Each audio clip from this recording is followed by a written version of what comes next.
Have a goal of building up such a large portfolio that you can just live off of the dividends? Well, how much would you need to have saved up? I've got that and more coming up.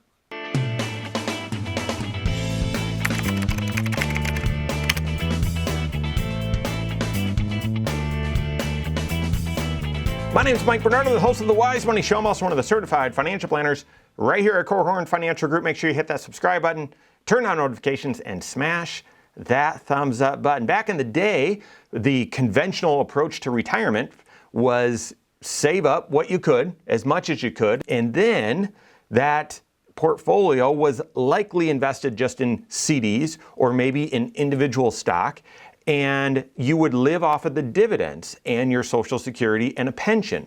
And it's not like, well, that's how everyone did it, because retirement at that time was pretty unique. Thinking of my grandparents, they worked almost for forever, almost as they sort of never retired, or not in the conventional way. Also had pensions, and so not many people had a lot of savings or a big portfolio. But if you did, or any savings you did have, it was, well, instead of drawing some out, I'm going to live off of the dividends. Well, times have changed. Most people can't do that or don't do that anymore. There's a few reasons for that. Number one, as you'll see in a moment, overall dividend yields have come down. There's fewer companies, more companies are growth oriented, and meaning these businesses don't want to pay out a dividend. They want to keep the money in the company so they can invest and grow for the future. And so having a dividend yield has become not as common. That's one. Number two, most people don't have as much saved up for retirement as what they need, and therefore the prospect of saving up even more, which is going to be the case, so that you can just live off of the dividend is unlikely. And then, lastly, a lot of people, in this with this thinking that, well, I'm going to build up such a large portfolio, I'll just live off of the dividends. That means that portfolio is just invested in stocks. And during that season of life, most people say, I don't want to be that aggressive. But if you can be, the idea of just living off of the dividends only gives your portfolio, puts it in a position to have the, hopefully an outsized return out there in the future, to have market-like returns in addition to you living off of the dividends. So how much would you need to have saved up? Maybe you're looking and saying, well, leaving a legacy to the next generation is very important to me, or you want to have a very, very conservative retirement approach. Either way, how much would you need to have saved up in order to just live off of the dividends? There's obviously a connection to, well, how much do you need to live? What are your overall income sources, and how much income do you need to live the lifestyle that you want? But let's say that you've done that 5-factor retirement analysis with your financial advisor, and you're just looking at, well, how much can my portfolio generate, and I'll find a way to live off of that. Well, take a look here. This is actually a historical chart of the S&P 500, so large cap U.S. stocks. The dividend yield. See where it is today compared to where it's been in history. So right now, at the time I'm recording this, and it might look different by the time you're digesting the content, the dividend yield is less than 1.5%.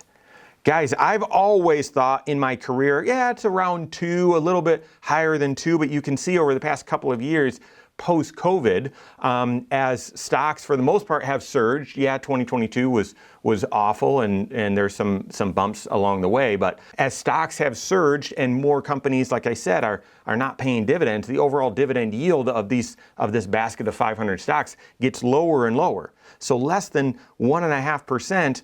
I would have said it should be 2.25, and you can see for the past 20 years or so, it's been slightly above 2. But then go back even before that. It was common to see the dividend yield 3-4% bouncing around in between there. Not anymore. So this goes back to, well, times have changed, and it's harder for people to save up enough money to just get the normal dividend yield and be able to live off of that. Because going back to the question we're answering, how much would you need to have saved up in order to just live off the dividends? At 1.5% or less than that in dividend yield, for every $1 million you have saved up in just invested in the S&P 500, that's 15 grand. That's less than 15 grand a year of income, which on $1 million is not a ton. Now, if that's all you need, wonderful. But that's a very low dividend yield especially for having $1 million saved up. 15 grand a year is just not a lot of income. Most people, I'm assuming, if you had the resources to save up $1 million, you need more than just 15 grand a year of income coming in. Well, there are more income or dividend strategies beyond just the S&P 500. You can get a little bit more creative, and I would encourage you, this is not an investment advice, it's not a recommendation, but what I'm going to show you, but work with your certified financial planner to see what options exist out there for your risk level and for your income goals. But there are categories of investments where you can say, I want a dividend focused stock investment or stock portfolio. And here's an example. This is a Spider High Dividend Index ETF.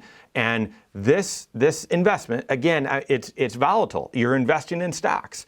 But this dividend yield, again, at the time that I'm recording this, is over 4%. If you look at the entire universe of dividend-focused investments, you might find some that are only paying 2.5%, some are in 3.5%. This is a high dividend structure, and so 4 to 4.5%. That's a much more attractive dividend yield. Now, again, you're taking stock-like risk, so it's going to be volatile, and that's one of the criteria or one of the features of saying, well, yeah, I'd like to just live off of the dividend. Well, that means that amount could change a little bit because your portfolio is going to change. You need to be flexible with your income. But in this scenario, with this specific ETF, and again, this is not a recommendation by any means, but in this scenario, for every $1 million you got saved up, it's about 45 grand of income. Now that starts getting more realistic, especially when you compare that to maybe a 4% withdrawal rule, something like that. That starts getting much more palatable, much more appealing. The risk here is you're not very diversified. You're just in the S&P 500. That's one. And as I've mentioned, you're already, you're taking stock level risk, and therefore your performance is going to go up and down quite a bit. Lastly, with these, you're not going to perform as in line with the overall S&P 500 because, again, this is focused primarily on those companies that are paying dividends, specifically high dividends. And when you look at where most of the growth comes from in the S&P 500 or in stocks, it's from growth type stocks, growth type companies, and most of those have been excluded when you're looking at just dividend focus. So I wouldn't look at your return here and compare it to the S&P 500 and say, yeah, we're in position to perform just as well. Likely not. All right, so the last option then is to look at more alternative income. And there are a variety of choices here, but there is an emerging category. I've talked about it recently, and that is equity premium income, where you're in a mutual fund or an exchange traded fund where that manager is investing and holding a certain portfolio of individual stocks. So you're going to get stock-like volatility. But in addition to holding those stocks, the manager is also looking for ways to get more income. And so premium income, which what is meant by that is doing some call and put option strategies to generate income. Now, this is going to have a little bit more risk, but there will be some hedging. It's going to move differently than the S&P 500 and differently than that high income category. However, the yield on these is 8, 9, 10%. Now, know that most of the return from these portfolios likely will come from the yield, but that would be a way to get an even higher level rate of return. And if your goal is to just live off of the income, know that your underlying portfolio, your principal is going to be extremely volatile. Yet, on $1 million, this would generate around 90 grand of income, if not 100,000. So work with your certified financial planner. Even those three options, those three ideas, number one, they don't constitute a fully diversified portfolio. So you're going to want to have more than just any one of those. And number two, it can be risky at a time and season of life where many people say, I don't want to take that level of risk because I don't have the time to wait and recover from a big decline. So work with your certified financial planner first to see, is it even a goal? Is it even realistic for you to build up enough resources so that you just live off of the interest? And if so, then figure out a way to build a strategy, a diversified strategy that helps manage risk and helps you get the income that you need. Work with your CFP on that. If you don't have a CFP on your team, contact one of my team. Find us online, Korhorn.com. That's Korhorn with K, wisemoneyshow.com. You can find us there as well, or send us an email, info@Korhorn.com. All right, there you have it. Go out and take your next wise step in your financial life.